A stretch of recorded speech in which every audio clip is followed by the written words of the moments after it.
الحمدللہ وکفیٰ وسلام علی عبادہ الذین اصطفیٰ اما بعد۔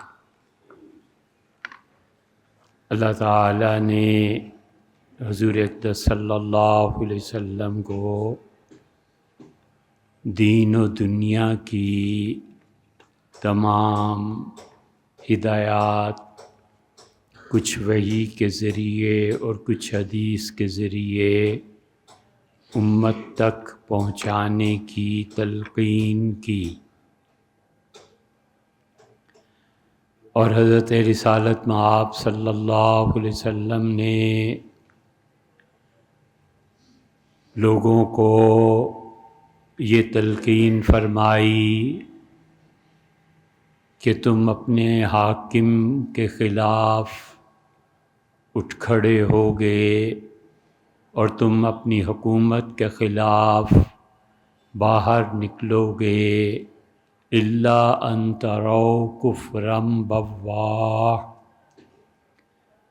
جب تم یہ دیکھو کہ تمہاری حکومت کے لوگ کفر کرنے لگے ہیں۔ اور منع فرمایا اس سے کہ کوئی فاسق ہو تو اس پر خروج کیا جائے،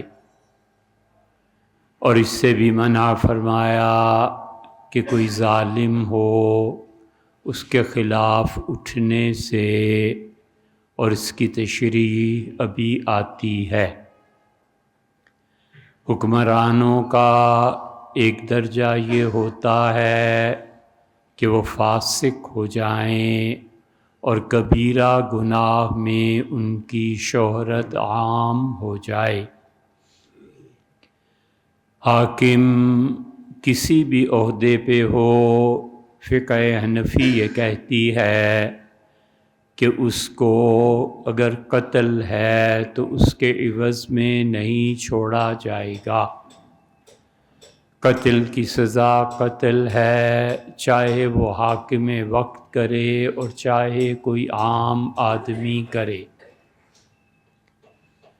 وہ کسی کا مال چھین لے تو اس کی اجازت نہیں دی جائے گی، اور وہ زندگی کے آخری لمحے تک بھی نہ لوگوں کو قتل کرا سکتا ہے اور نہ ہی لوگوں کو ان کے مال سے محروم کر سکتا ہے۔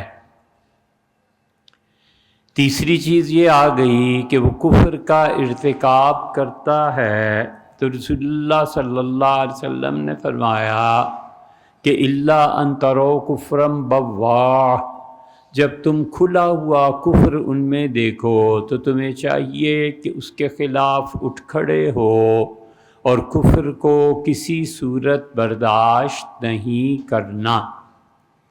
اس لیے امت میں اختلاف ہوا کہ کس موقع پہ اٹھنا اور اپنے گھروں سے نکلنا جائز ہے، تو تمام ائمہ اس بات کے قائل ہوئے کہ انہوں نے کہا حکومت وقت کے خلاف اٹھنا کسی صورت میں جائز نہیں ہے۔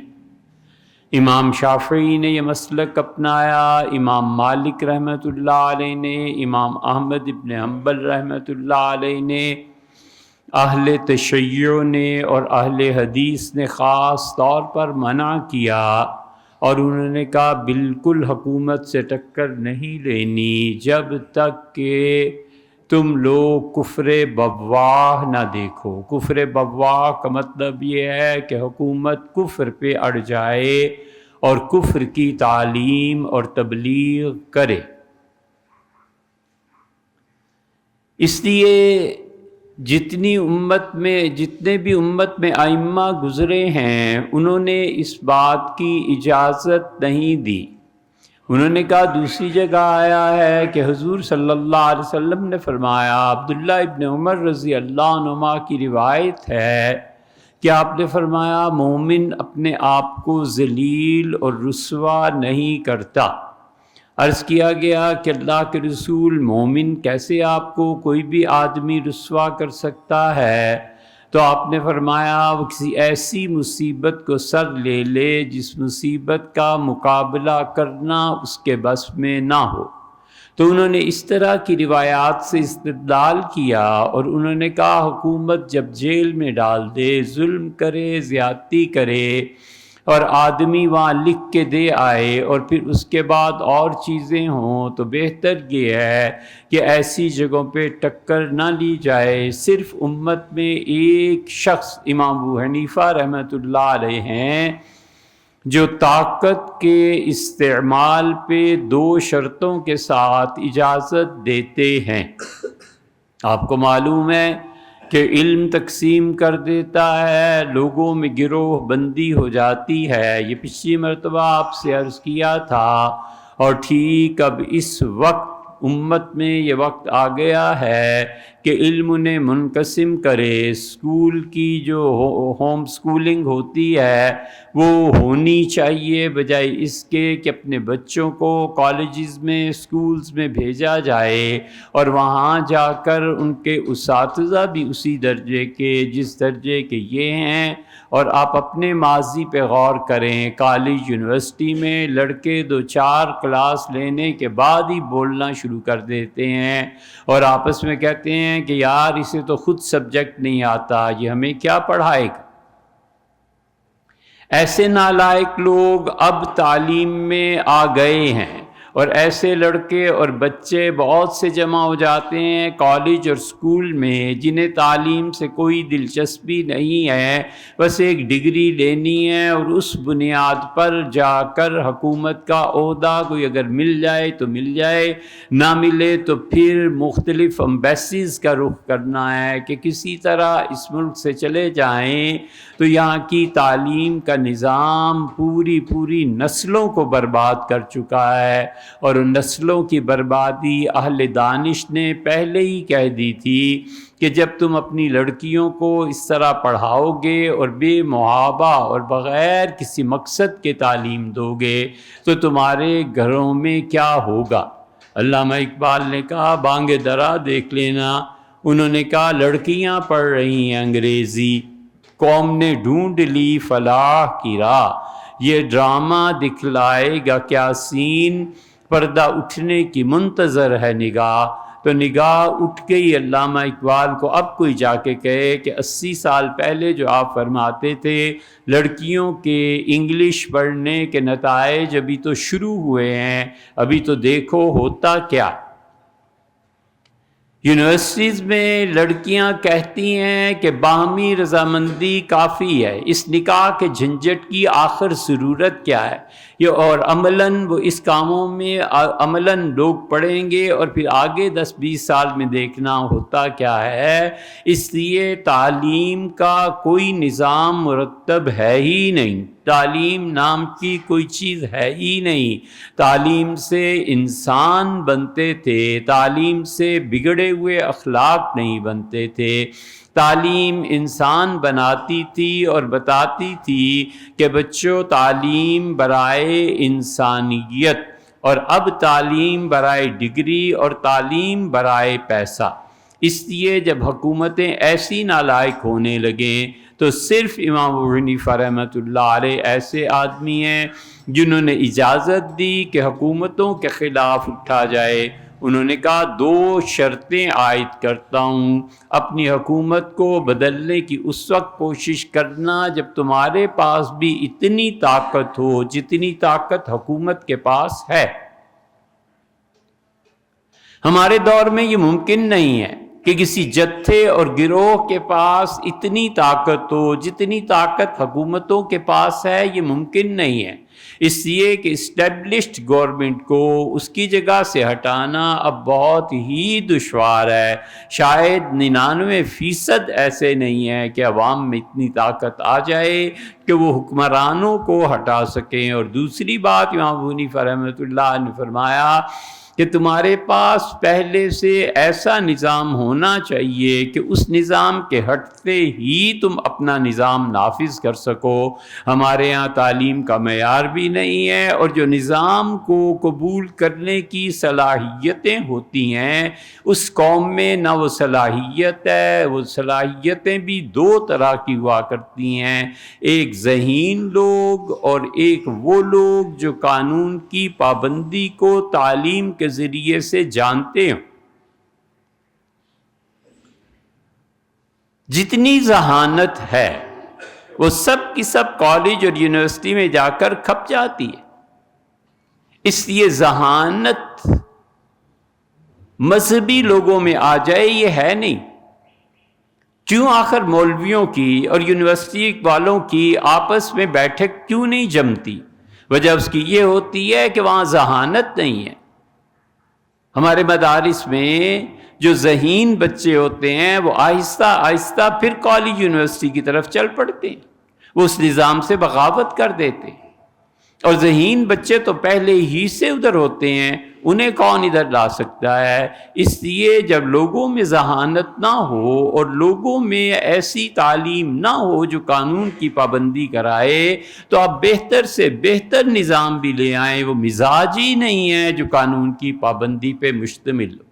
قانون کی پابندی بچوں کی تربیت سے ہوتی ہے، قانون کی پابندی ماں باپ سکھایا کرتے ہیں، قانون کی پابندی کیمراز کے ذریعے لوگوں پر جرمانے عائد کرنے سے نہیں ہوتی۔ لوگ ان کیمراز کی تاریں بھی کاٹ دیتے ہیں، پابندی بھی نہیں کرتے۔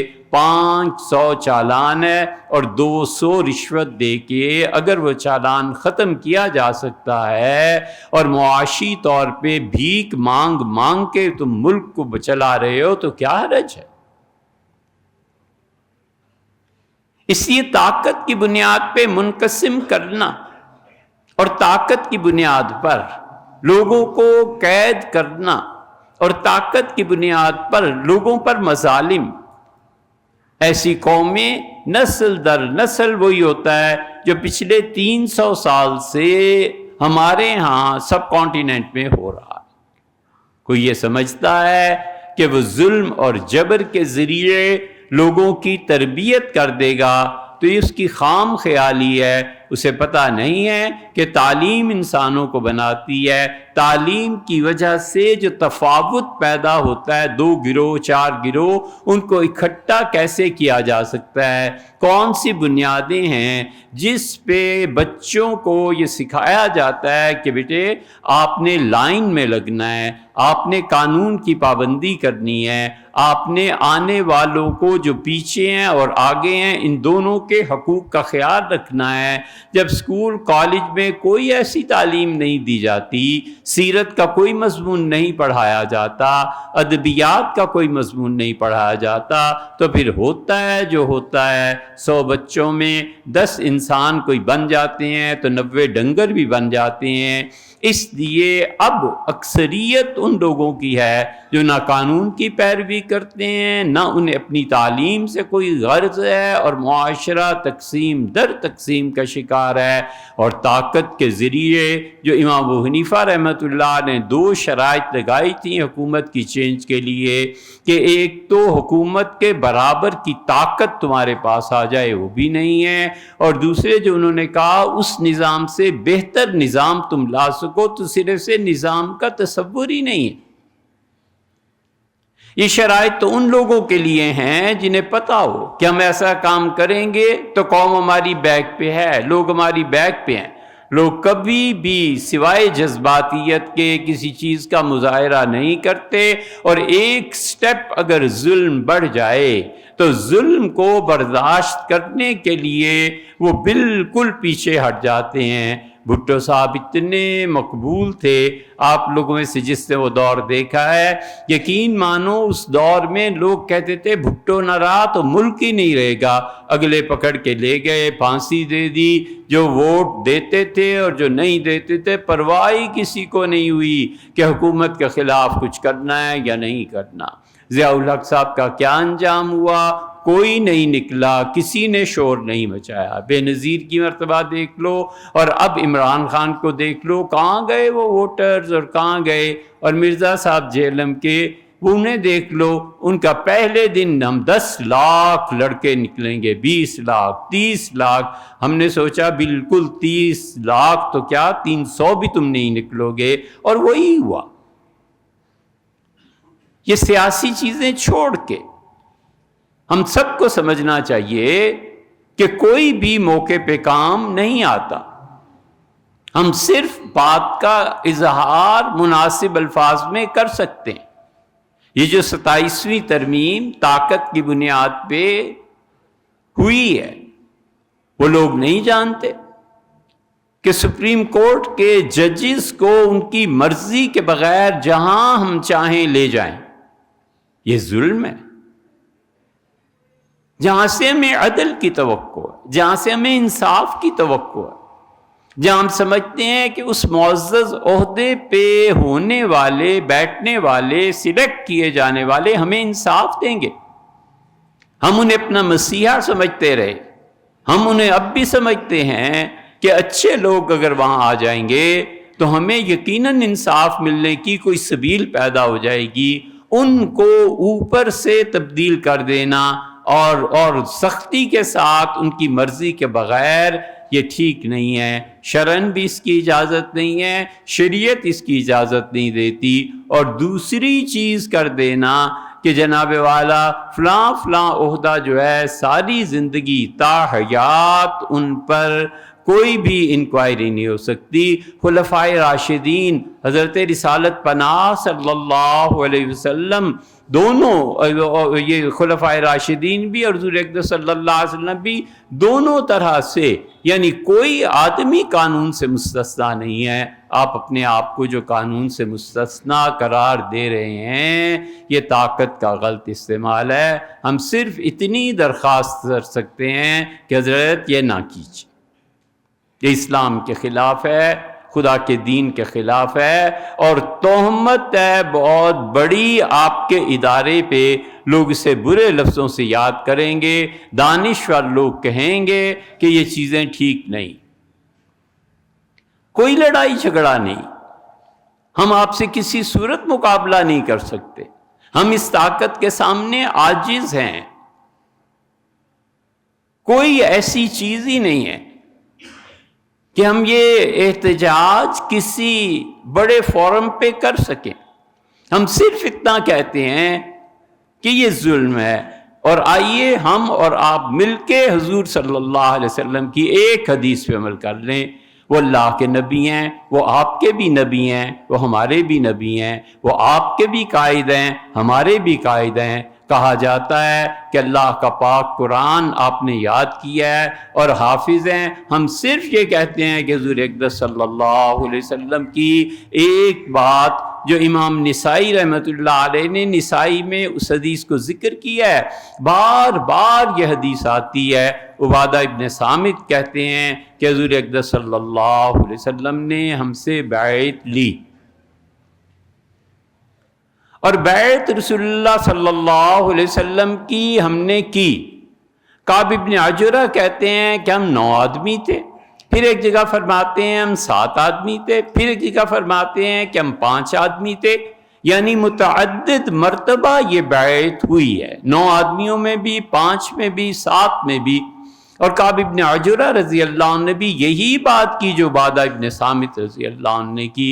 حضور صلی اللہ علیہ وسلم نے فرمایا تم میرے ہاتھ پہ بیعت کرو گے؟ ہم نے ہاتھ بڑھائے اور ہم نے کہا اللہ کے رسول ہم حاضر ہیں بیعت کو۔ اور رسول اللہ صلی اللہ علیہ وسلم نے فرمایا بیعت کرو تم میرے ساتھ اس بات پر کہ تم اپنے امیر کی اطاعت کرو گے، علی منشتنا و علی مکرہنا، تمہارا امیر تمہیں کوئی بھی حکم دے تم اس کی بات مانو گے۔ اس لیے اسٹیبلشمنٹ آج کہے کہ لوگوں اٹھو نکلو ملک کو بچاؤ، ہم آپ کے ساتھ ہیں، ہم آپ کے پیچھے ہیں۔ ہم کیوں نہیں اپنے مملکت کا دفاع کریں گے؟ ہم کیوں نہیں کہیں گے کہ آپ جناب آگے چلیں، آپ آزمائیں دیکھیں؟ اور رسول اللہ صلی اللہ علیہ وسلم من اطاع اللہ فقد اطاعنی، ہم سے ارشاد فرمایا کہ جو اللہ کو مانتا ہے وہ مجھے مانتا ہے، اور ہر وہ امیر جو میری باتوں پر عمل کرے لوگوں اس کی اطاعت کرنا، یہ قوم کا نظم ہے۔ حضور صلی اللہ علیہ وسلم تم اپنے بیعت کرو اس بات پہ کہ عمرا کی پالیسی تمہیں ناگوار گزرے یا خوشگوار، تم دونوں صورتوں میں اس کے پیچھے چلو گے۔ ہم نے کہا اللہ کے رسول بیعت کرتے ہیں ہم اس بات پہ، اور پھر رسول اللہ صلی اللہ علیہ وسلم نے فرمایا بیعت کرو میرے ہاتھ پر اس بات پر کہ ان نقوم للحق حیث کنا، ہم زندگی جہاں بھی گزاریں گے سچائی کا ساتھ دیں گے۔ یہ ہے پوائنٹ، اور یہ ہے مچھلی کا کانٹا۔ آپ نے فرمایا نقول الحق، اور دوسری جگہ فرمایا نقوم الحق، لام اور میم کا فرق ہے۔ ان نقول ہم بات کریں گے حق کی حمایت میں، اور ایک جگہ فرمایا ہم بات کرنے کی بجائے نقوم للحق، سچائی کے ساتھ اٹھ کھڑے ہوں گے۔ حیث کنا، ہم جہاں بھی ہوں جس حال میں بھی ہوں ہم سچائی کی مدد کریں گے۔ تیسری جگہ آتا ہے حضور صلی اللہ علیہ وسلم نقوم بالعدل، ہم انصاف کے لیے اٹھ کھڑے ہوں گے۔ اپنی سوسائٹی میں ہم ہمیشہ حق کی حمایت کریں گے، اپنی سوسائٹی میں ہم حق کے لیے بات کریں گے، اپنی سوسائٹی میں ہم حق کا ساتھ دیں گے، اور گنتے چلے جاؤ گھروں میں انصاف نہیں رہا۔ جو سچ بولتا ہے اس کا ساتھ نہیں دیتے۔ 4 بھائی ہیں اور جانتا ہے ایک بھائی کہ میرے تینوں بھائی ظلم پہ ہیں اور یہ حق پہ ہے، ایک اور 2 بھائی ظلم کر رہے ہیں، وہ کبھی بھی مظلوم کے ساتھ کھڑا نہیں ہوتا اور وہ کبھی بھی حق کی حمایت نہیں کرتا۔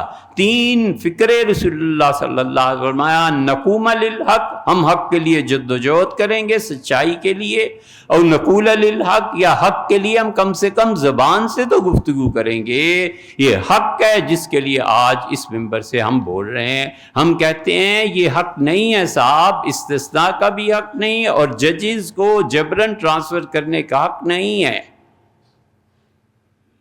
اس سے زیادہ اور کیا آپ کی خدمت میں عرض کریں۔ اور تیسری چیز رسول اللہ صلی اللہ علیہ وسلم، ہم ہمیشہ انصاف کے قائم کرنے کے لیے کھڑے ہو جائیں گے۔ سوسائٹی میں انصاف نہیں ہے، گھروں میں انصاف نہیں ہے، باہر انصاف نہیں ہے۔ یہ انصاف کی باتیں نہیں ہے کہ میں ساری دنیا کو چھوڑ دوں گا اور تمہیں چن لوں گا اور تم میری شادی ہوگی اور یہ کر لوں گا یہ کر لوں گا۔ ایک لڑکی کی زندگی خراب کرتے ہو اور ایک لڑکے کی زندگی خراب کرتی ہو تم، یہ حق ہے، یہ عدل ہے، تم کر کیا رہے ہو؟ باپ کی محنت کی کمائی گفٹس میں چلی جاتی ہے، فروری آ رہا ہے اب دیکھ لینا کیا ہوگا، کیا یہ جائز ہے؟ باپ نے جس مقصد کے لیے پیسہ دیا ہوا ہوتا ہے اس مقصد میں استعمال نہ کرے، یہ حرام ہے، حرام۔ یہ کوئی چھوٹی سی چیز نہیں ہے۔ اور اگر ایسی صورتحال نہیں ہے تو ہم صاف اور کھلے لفظوں میں حافظ صاحب آپ سے عرض کرتے ہیں، آپ بڑے ہیں، اللہ نے آپ کو بڑا عہدہ دے دیا ہے، یہ حدیث لکھ لیں۔ حضور اقدس صلی اللہ علیہ وسلم نے فرمایا جہاں ظلم ہوتا ہو فمن عانہم، اگر کوئی شخص گیا اس ظلم کی حمایت کی، ایک او صدقہم بتکذیبہم، یا وہ جو جھوٹ بول رہے تھے اس کو سچ قرار دیا، لم یرد علی الحوض، وہ حوض کوثر پہ میرے پاس نہیں آ سکے گا، میرے حوض کا پانی نہیں پی سکے۔ یہ کوئی تھوڑی سی سزا ہے کہ آپ مومن ہوں، حافظ ہوں، اللہ نے آپ کو بڑی عزت سے نوازا ہو اور حضور اقدس صلی اللہ علیہ وسلم کے حوض پر آپ پہنچ ہی نہ سکیں۔ یہ جتنی اسمبلیاں ہیں یہ جھوٹ کی تصدیق نہیں کرتی، یہ جتنی پارلیمنٹس ہیں یہ جھوٹ کی تصدیق نہیں کرتی۔ 2 چیزیں فرمائی ہیں آقا نامدار صلی اللہ علیہ وسلم نے، فرمایا جس نے ان کے جھوٹ کی تصدیق کی اور ظلم میں ان کی مدد کی، لم یرد علی الحوض، وہ میرے حوض میں نہیں آئے گا۔ اور رسول اللہ صلی اللہ علیہ وسلم فرمایا جو اس ظلم کے خلاف بولے گا، جیسے ہم کہہ رہے ہیں نبی کریم صلی اللہ علیہ وسلم 3 چیزیں مدخل علیہم، وہ ان سے ملنے تک نہیں گیا، کبھی کوشش ہی نہیں کی کہ ان ظالموں سے جا کے مل لے، اور ان کے جھوٹ کی تصدیق بھی نہیں کی اور ظلم میں ان کی مدد بھی نہیں کی۔ 3 چیزیں اگر کسی آدمی نے یہ کر دی یرد علی الحوض، میرے حوض پر میرے پاس آئے گا، صرف یہ کہہ دیتے کہ میرے حوض پہ آئے گا تو بھی بڑی بات تھی، فرمایا میرے پاس آئے گا۔ حضور اقدس صلی اللہ علیہ وسلم کی خدمت میں پیش ہونا، اور وہ بھی حوض کوثر پہ 3 چیزیں لگائیں۔ حضور صلی اللہ علیہ وسلم جو ان کے پاس بھی نہیں گیا، ان کے ظلم میں ان کا معاون بھی نہیں بنا، اور ان کی بات کی تصدیق بھی نہیں کی، وہ میرے پاس میرے حوض پہ پہنچے گا۔ ہم اس لیے کہتے ہیں کہ ججز کی جو ریٹائرمنٹ جبرن ٹرانسفر ہے اس کو، اور مہربانی کریں آپ اس بات کو، اس استثناء کو ختم کر دیں، صاف لفظوں میں کہتے ہیں اب آپ دیکھ لیں آپ حضور اقدس صلی اللہ علیہ وسلم کے حوض پہ ان کے پاس پہنچیں گے یا ہم پہنچیں گے یا دونوں پہنچیں گے، بس یہ آپ کی خدمت میں عرض کرنا ہے۔ ہم سب کو یہ حدیث یاد رکھنی چاہیے۔ حضور صلی اللہ علیہ وسلم فرمایا جو ان کے پاس بھی نہیں گیا اس نے ان کے جھوٹ کی تصدیق بھی نہیں کی اور نہ ہی ظلم میں معاونت کی۔ یرد علی الحوض، وہ حوض کوثر میں میرے پاس پہنچے گا، یعنی پیش ہوگا حضور صلی اللہ علیہ وسلم کی خدمت میں، نبی کریم صلی اللہ علیہ وسلم اس کا استقبال کریں گے۔ اسی لیے اس کے بالمقابل دوسری روایت میں آتا ہے کہ کچھ لوگ پیش کیے جائیں گے، حضور صلی اللہ علیہ وسلم فرمائیں گے اصحابی اصحابی، یہ تو میرے دوست آ گئے، یہ تو میرے دوست آ گئے۔ 2 سزائیں وہ ہو گئیں کہ وہ حوض کوثر پہ میرے پاس نہیں آئے گا۔ ایک بات اور ایک روایت میں ارشاد فرمایا جو جھوٹ میں مدد کرے گا، ظلم میں مدد کرے گا اور جھوٹ کی تصدیق کرے گا، لَيْسَ مِنِّي وَلَسْتُ مِنْهُ، میری امت سے نکل گیا، نہ میں اس کا وہ ذمہ دار ہوں نہ وہ میرے متعلق کچھ کہے، امت سے نکال دیا۔ یا آپ ترمیم کر کے کہاں جا رہے ہیں حضرت؟ آپ سوچیں، ہم نے سب نے اللہ کے ہاں جواب دینا ہے۔ ہم صرف آپ کی خیر خواہی کے لیے عرض کرتے ہیں۔ حضور صلی اللہ علیہ وسلم نے فرمایا تھا لیس منی ولست منہ، میری امت سے نکل گیا۔ اور دوسری حدیث میں آتا ہے آپ نے فرمایا آئیں گے جب لوگ اور میں ان کے استقبال کے لیے ہوں گا اور میں خوشی سے کہوں گا یہ میری امت کے دوست آ گئے، یہ میری امت کے رہنے والے آ گئے، تو فرشتے ماریں گے تھپڑ اور کہیں گے اللہ کے رسول انک لا تدری ما احدثوا بعدک، آپ جانتے نہیں انہوں نے آپ کی امت میں کتنا فساد برپا کر دیا۔ ہے کسی کی ہمت کہ حضور اقدس صلی اللہ علیہ وسلم کی امت میں فساد کر کے وہ قیامت میں بچ جائے اور فرشتے مار کے؟ اور پھر رسول اللہ صلی اللہ علیہ وسلم نے آگے کیا فرمایا میں کہوں گا سوحقن سوحقن، اے جہنم کے ایندھن بننے والو، اے خدا کی لعنت ہو تم پہ، ہٹو یہاں سے۔ یہ ساری احادیث نسائی میں آئی ہیں، ترمذی میں آئی ہیں، ہم کیوں نہیں سمجھتے؟ اس لیے ہمیں کسی جھوٹ کی تصدیق نہیں کرنی، کسی ظلم پہ مدد نہیں کرنی، نہ آ کے ملنا ہے۔ خوشامدیوں کے ٹولے اور مذہبی رہنما، انہیں یہ حدیثیں نہیں پتہ، انہوں نے نہیں پڑھی، صرف اور صرف اللہ تو گواہ ہے اس امید پہ کہ حضور صلی اللہ علیہ وسلم نے جو فرمایا ہمارے حق میں پورا ہوگا۔ اور آپ نے فرمایا یرد علی الحوض، حوض کوثر میں ان کا استقبال کروں گا، ہم حوض کوثر پہ پہنچ جائیں۔ خدا کرے آپ بھی ان چیزوں کو واپس لے لیں، حوض کوثر پہ آپ سے ملاقات۔